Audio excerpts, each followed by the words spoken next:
Hi, I'm back. So now, chapter 15, part 2, let's continue talking about how bacteria and then other pathogens can harm and cause disease in the host. So we're going to talk first about production of toxins. So we know bacteria produce toxins. Some of these toxins can come from a virus. And remember when we talked about that in chapter 13, that we said you can have a lysogenic conversion when the virus changes what the bacteria is able to by, donating some fragment of DNA or some gene. So that's what we're going to be talking about also. So toxins are poisonous substances produced by microbes. They can cause fever, cardiovascular problems, diarrhea, and shock. Okay, and we're going to talk a little bit about shock also. Pathogenicity is the ability of a microbe to produce a toxin. Toxemia is the presence of toxin in the blood. Intoxication is the presence of toxin without the microbe being present. There are two main groups of toxins that we call exotoxins and endotoxins. So when we talk about exotoxins, think about proteins that are toxins that are secreted by the protein, that get out of the bacteria cell body, right? And the endotoxin would be the other way. So we're going to talk about that in a minute. And they are usually less resistant than the endotoxins to heat. They are soluble in bodily fluids. They can destroy the host cell in different ways and inhibit some metabolic functions. Our body can produce an antitoxin. So an antitoxin here, this is actually an antibody, okay? Against the toxin. So if somebody is having a type of infection that includes production of toxins, you can administer a serum to that patient that is rich in antitoxin antibodies, and then the patient is going to be able to respond, okay, to that specific scenario. It's a way to treat, but it's something also produced by our own body. Toxoids are toxins that are inactivated that are used in vaccines. Because these toxins are proteins, our immune system can see them and attack them. So if you use the toxoid, which is not going to cause harm because it's inactivated, as a way to vaccinate, your body is going to develop a memory against that toxin, that toxoid. And if one day you get infected by the toxin, you know how to attack it because you develop memory for it. This is the case, for example, when we talk about DTaP, which is a vaccine, DTaP, that includes the diphtheria toxin and the tetanus toxin and the pertussis, the whooping cough toxin. So these are three different toxoids that are administered as a vaccine. This is one example, okay? So still talking about exotoxins. So you see here, they are secreted. This is the exotoxin, secreted by the cell. One example, the Clostridium botulinum is a gram-positive that produces exotoxin. These toxins can be produced by gram-positive bacteria and gram-negative bacteria, but most commonly gram-positive bacteria, okay? So when we talk about exotoxins, we have different types or classes of exotoxins, right? So we can talk about the AB toxins and the membrane disrupting toxins, okay? Usually these toxins are secreted in the log phase when the bacterium is growing, okay, multiplying. So let's talk first about the AB toxin, and then we'll talk about the membrane disrupting toxins. AB toxins are called that because they have a part A and a part B. Examples of toxins that have this structure are diphtheria toxin, also the toxin that causes cholera toxin, and the one that causes scalded skin syndrome, which is produced and a disease caused by the Staphylococcus aureus. We're gonna go back and talk about all these diseases later, okay? Later, so don't really worry about this now. I just want to mention so later you can recall where you find this. So if you look here, this is the action of an AB toxin. So DNA of the bacteria producing an mRNA for that exotoxin and then producing this exotoxin that has part A and part B. Part B binds to a specific receptor in the host cell, and that allows endocytosis mediated by this specific receptor to happen. When that happens, you don't really need B anymore, and B can be expelled by the cell. A is going to be important here, and what is A going to do? Stop protein synthesis. That is the action of an exotoxin of the type AB toxin, okay? So membrane disrupting toxins, they usually lyse host cells. So we have, and their names are usually related to the type of cell that they destroy. For example, leukocytins will kill leukocytes. They just break down the cell and rupture the membrane, okay? Hemolysins kill erythrocytes. Streptolysins are hemolysins produced by streptococci. So it kills erythrocytes too.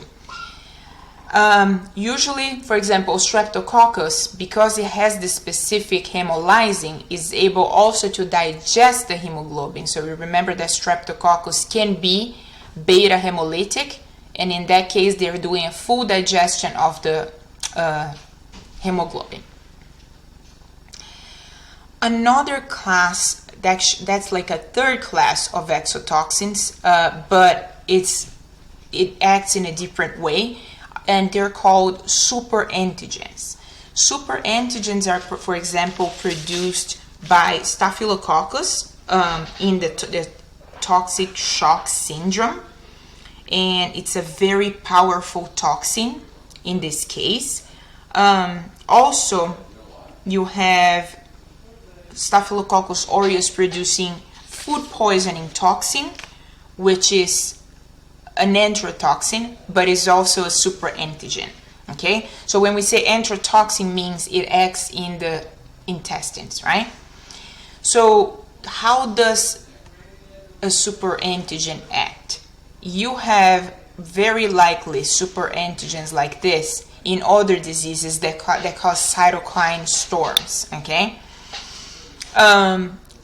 this is what would happen normally. You have an APC, which is an antigen presenting cell, right? And an APC is going to have a receptor here that is called MHC. We're going to see this in chapter 17, okay? In 2 chapters, this is going to be more clear. MHC class 2 binds to a receptor that is called TCR. TCR has to be specific for whatever antigen is being presented by this MHC class 2 in an APC. TCR is on the surface of another cell, which is a T cell. So this type of presentation of antigen is what happens when the antigen presenting cell is there to activate the T cell. So this process leads to activation of T cell. And what does activation of T cell means? Production of cytokines. This is what normally happens, right? So it's like a kiss, right? This kiss here between MHC and TCR is going to activate the T cell to produce cytokines. But this TCR only recognizes this antigen here. It's not going to be able to recognize other antigens present in the cell, for example. What happens is that when there is a superantigen in the scene, this is the superantigen, it's going to attract a TCR that is not matching with this antigen. Meaning what? It's going to activate multiple clones. We're going to go back to talk about clones later, okay, so you understand better this, of T cell. And the response, which is production of cytokines, is going to be massive. That's why we call this a cytokine storm.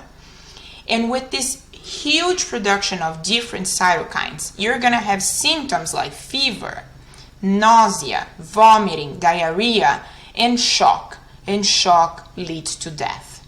Okay? So the mechanism by which shock happens is what we're going to talk about when we talk about the blood diseases and the cardiovascular diseases. So we go back to this. But there is a lot of vasodilation going on during shock, during septic shock, which is the shock caused by an infection, right? Bacterial infection. This is just a table to show you, it's from the book, to show you how you can have other AB toxins that are not just the ones I mentioned. So the tetanus toxin is an AB toxin. Also, the traveler's diarrhea, the enterotoxin that is produced by E. coli and Shigella, is AB toxin. Gas gangrene produces a membrane disrupting toxin. Food poisoning, like I said, and toxic shock produce superantigen, okay? And Helicobacter can produce a toxin that is called genotoxin that breaks down eukaryotic DNA. Now let's talk about endotoxin. Endotoxin is produced only by gram-negative bacteria, not produced by gram-positive, okay? So only gram-negative.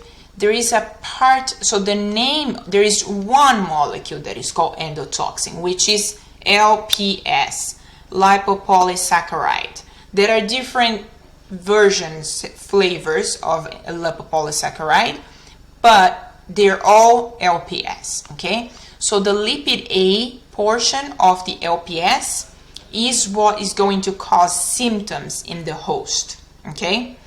In signs. So what happens here, let me show you the next picture. The endotoxin is part of the, remember when we talk about gram-negative cell wall? So the gram-negative bacteria has here LPS, right? In the outer membrane. Remember that, if you remember the structure, there was like the plasma membrane, and then here the peptidoglycan, and then the outer membrane, LPS is there.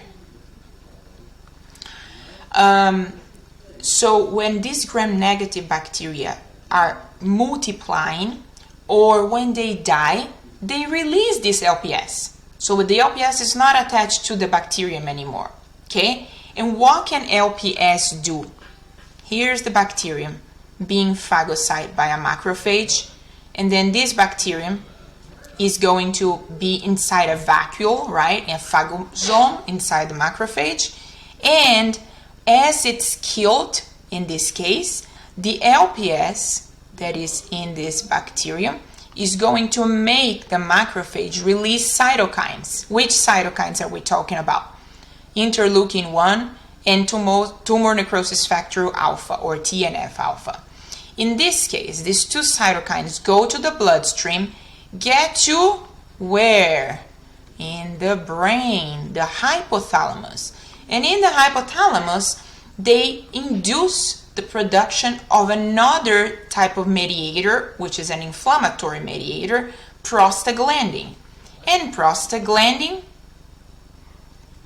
tells the hypothalamus to reset its thermostat, because that's one thing the hypothalamus does, is control the body temperature. So we know that we need to be at around 37 degrees Celsius. With these prostaglandins being released, the thermostat in the hypothalamus is reset to a higher temperature. So the thermostat tells your body, hey, 100.5 Fahrenheit or 38 point something Celsius, it's not a big deal, and your body starts to heat. What does heat, this overheat, which we call fever, cause. Why do we have fever? That's one question. So if you want to pause the video now, try to think about why we have fever. Fever is important for our immune cells to work quicker, and at the same time, it makes bacterial enzymes work slower because bacteria don't like this high temperature. So they grow slower, and our immune cells speed up their process of attacking with a higher temperature because it's part of their function. They work better in the heat. Got it? That's why we have fever. Okay? So that's why there are always some disagreements between using an antipyrogen or not, because you're going to stop the fever and the fever could be good. Of course, it's a high expenditure of energy when you have a fever.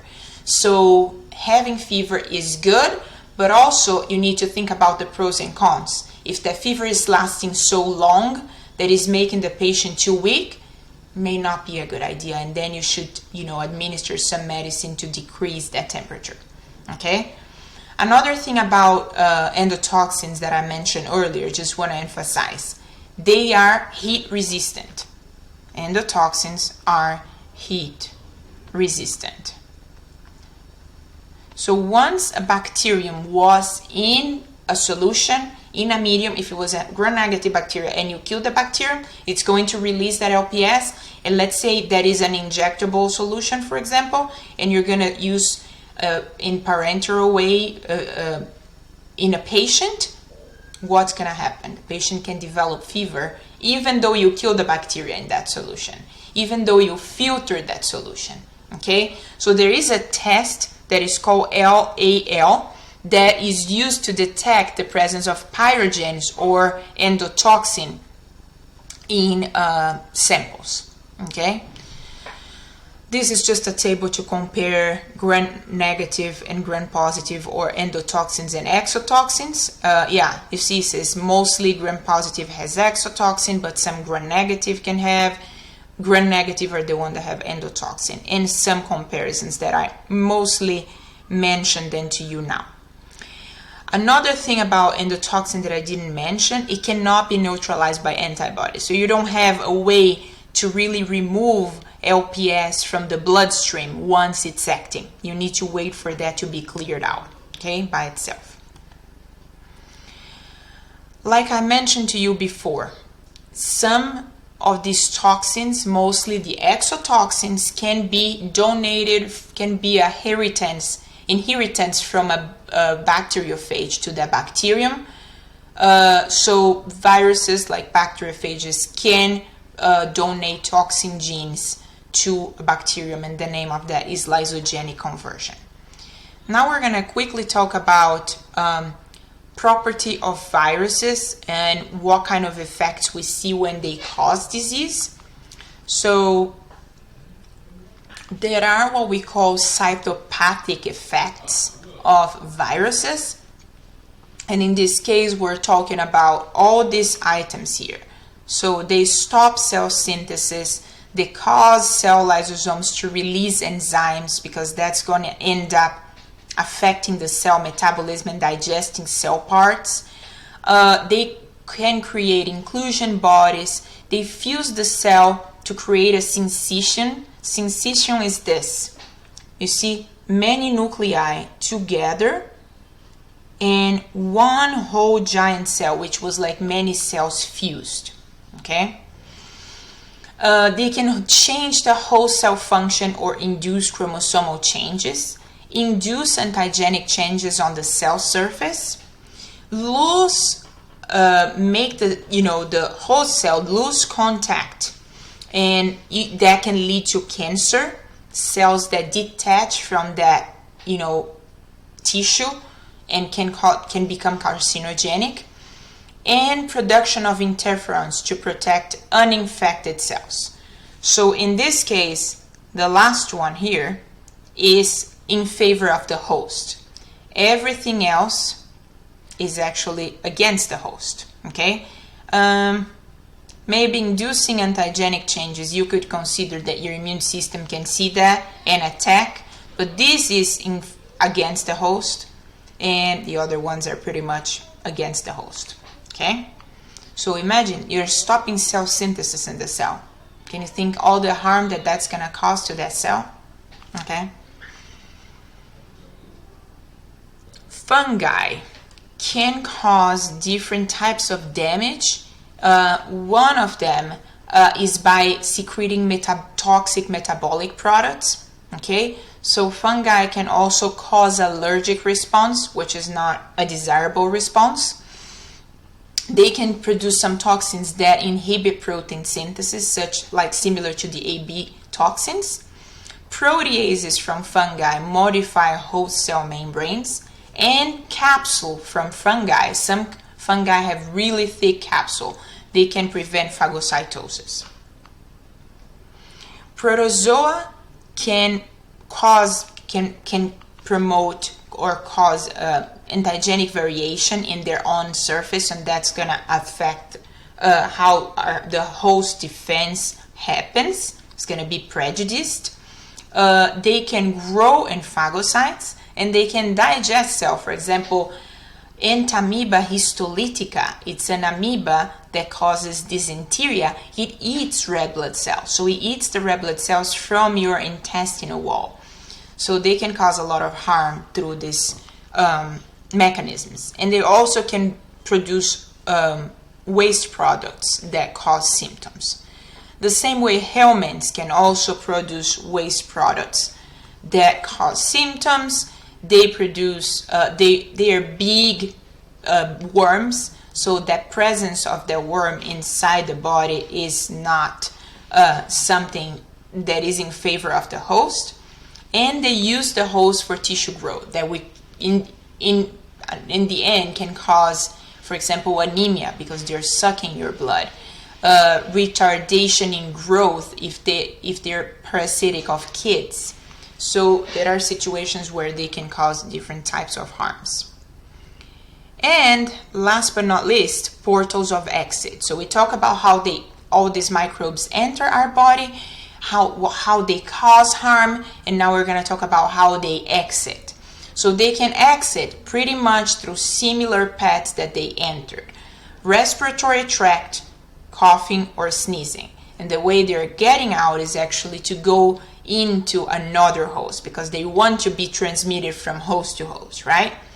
Gastrointestinal tract, they can exit through feces and saliva. Genitourinary tract, urine, secretions from penis and vagina. They can be get out through the skin, depending on the type of microbe. Also through the blood, right? Arthropods can bite and transmit, but also needles, syringe transfusions can transmit. And this is the last slide, just showing you all the different, just a big picture type of overview of how microbes can cause a disease. So how they enter, how they penetrate, how they evade the immune system, how they damage the cell, and how they exit. And with this, we're done with chapter 15, and I hope you enjoy it. I think this chapter is so cool. And we're going to go back and recall all this information very soon. So don't forget to remember all this information for the next chapters. Bye-bye.